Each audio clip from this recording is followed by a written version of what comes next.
Hello peeps, thanks for joining me in a Starcraft II replay. I am Landfall, and today we have a Zerg versus Zerg between coLCatZ spawning in the top right corner as the red Zerg, and EGIdrA spawning in the top left corner as the blue Zerg.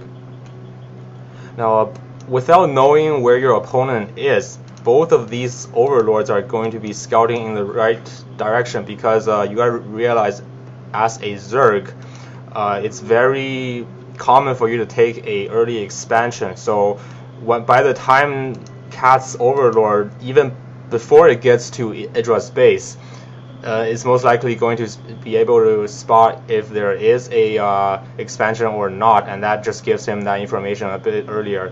And likewise for EGIdRA's Overlord to this bottom position. However, unfortunately, just because they don't know where their opponent is spawning, Kaz is just going to know where his opponent is that little bit earlier.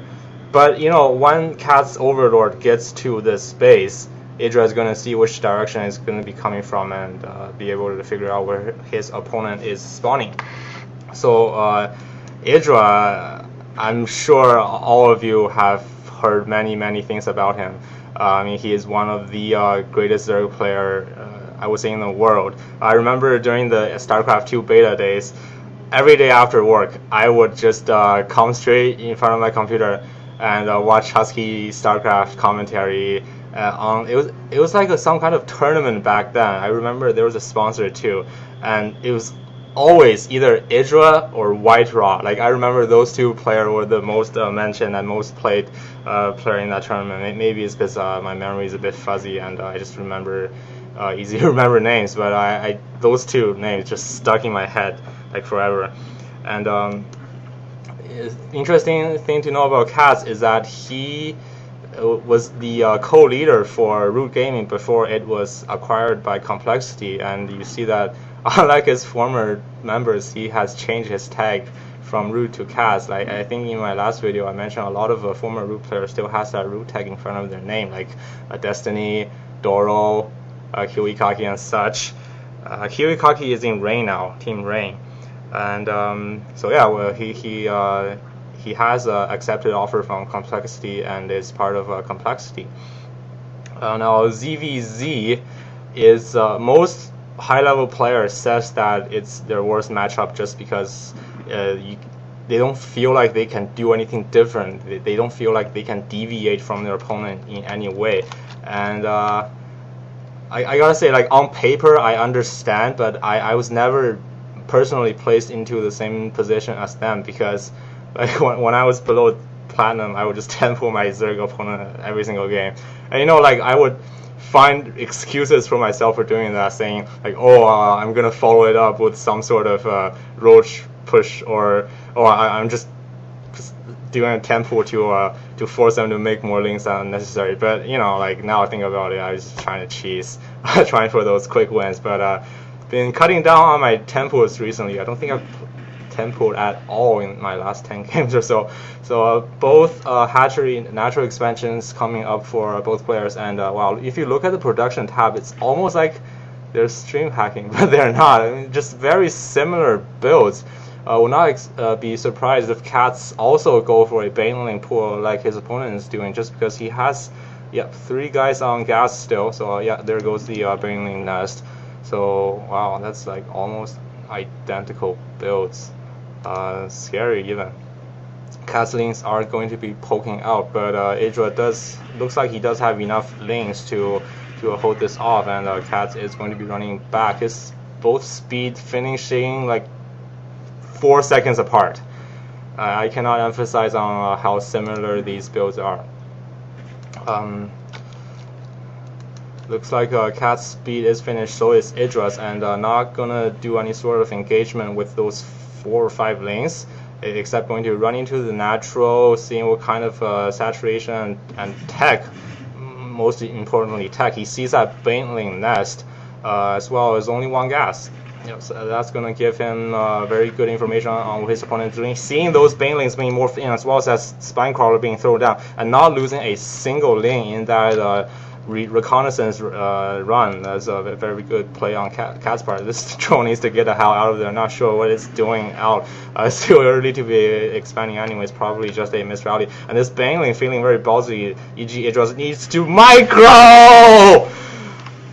Looks like he didn't micro, and not sure if his screen was even on the battle, and his entire Ling army just died to one Bangling. That Bangling definitely paying for itself, and both players getting Lair and Roach Warden at the same time. Wow, I cannot emphasize how similar this build is. Saturation looking pretty good for CatZ, not bad for EGIdrA as well. So yeah, both players are going for a very similar build. It's going to be interesting to see if how they're going to transition into the late game.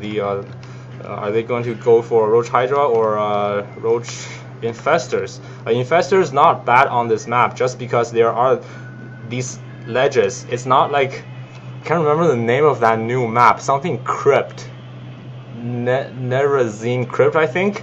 Like the entire map is pretty much like the province of Alberta. It's flat, and I was doing my placement match on that map earlier this morning, and the Infestor was just so hard to use because the whole map is flat. But if there's some kind of elevation, you can really use that what's it called, fungal growth to your advantage, because if they don't have vision, you can just get a couple of free fungals. Like for example, if your opponent is moving, like for example, if CatZ is moving in this way and he doesn't have vision on the top ground, EGIdrA can just keep on fungal growthing the same batch of units until they die and get a couple of free kills. And also, because this natural is kind of bulging out, if you do have vision up there, then you can hurl a bunch of infested Terran down this mineral line. Now, of course, when your opponent is as good as CatZ or EGIdrA, they're gonna run their drones away, and sending their units to clean it up. But when they do that, you can run in your main army, either into the third to take out that hatch, or into this choke here and do a two-pronged with your infested Terrans over here and your main army over here. Now it looks like both players are going to be taking their third, just a bit early for CatZ than EGIdrA, and these Banelings are not really doing much. If your Banelings are, you're not using them for anything, you should, well, for ZVZ anyways, I like to just put them in the mineral line, simply because when you it's highly likely for your opponent to run in with Zergling when you're trading armies, or when your armies are clashing, just to catch you off guard. So when they do that, you can detonate that Banelings, and that Zergling run by won't be as effective. So that Baneling definitely placed in the right spot over there. Not sure what these two guys are doing, and I think EGIdrA has some Banelings as well. Yeah, just not really using them. If you're not going to use your Banelings, I mean, they are taking out supplies, so might as well either put them in a defensive position or just detonate them. Oh, looks like I missed that cancelled hatch there, so sorry about that. CatZ is it CatZ or just, I'm just going to say CatZ. CatZ Roaches ran into the third and was able to force a cancel on that hatchery, I believe, because I did see a drone running out of it, so EGIdrA didn't lose like all that mineral. While forcing his opponent to cancel a hatch, he was able to get his own hatch up safely. Very smart. And looks like CatZ got his infestation pool a little bit earlier than his opponent, which is going to give him a window where his opponent doesn't have fungal and he does. So I'm not sure if it'd probably be wise to capitalize on that, but that window might be somewhat taken away from him, because there is going to be a huge roach push here. The CatZ roach is not even in position. When they do, they're going to be in a awful choke here. Definitely EGIdRA's roaches are in a better position, but CatZ's infestors are 7 seconds away from being completed. That position is just giving EGIdRA's roach so much advantage, and CatZ was forced to pull back his roaches, not wanting to lose them, but he is going to lose this hatchery, and EGIdRA wisely backing out after picking up that hatchery. So while CatZ was able to force a cancel on EGIdRA's hatchery, he lost a real hatchery to himself, so definitely big mineral loss there, and CatZ are just going to be driving those enemy roaches away. Not sure. even though he has Infestor, you gotta realize that you need a lot of Roach to tank for your Infestor, make sure that they don't die. So you still need a quite heavy of a Roach count, and looks like he is able to spot this Changeling and pick it off very much on top of this game. And EGIdrA does know that his opponent has Overseer going down, losing 100 gas, not a good choice. So I was saying he does know. Yep, there's the Overlord spotting those Infestors, knowing exactly what the opponents have. So separating his Roaches is very smart. You never want to clump up your, say for example, Roaches in the face of Infestors, or Infestors and High Templar in the face of Ghost with EMP.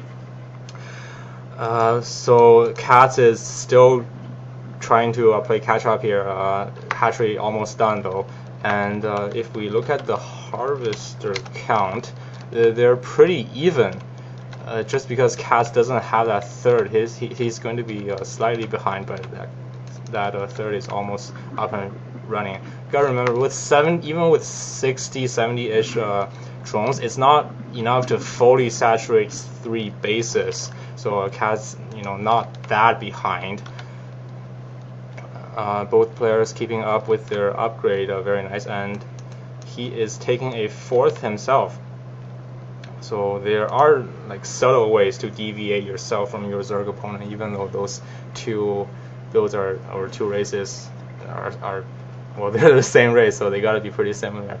But based on all the mirror matchups, I would say that Terran, despite how boring, how should I say this? Not as exciting as the other matchups. I would say that TVT is the most boring mirror matchup, just because both players tend to turtle up so much. In the words of Husky, it's like literally like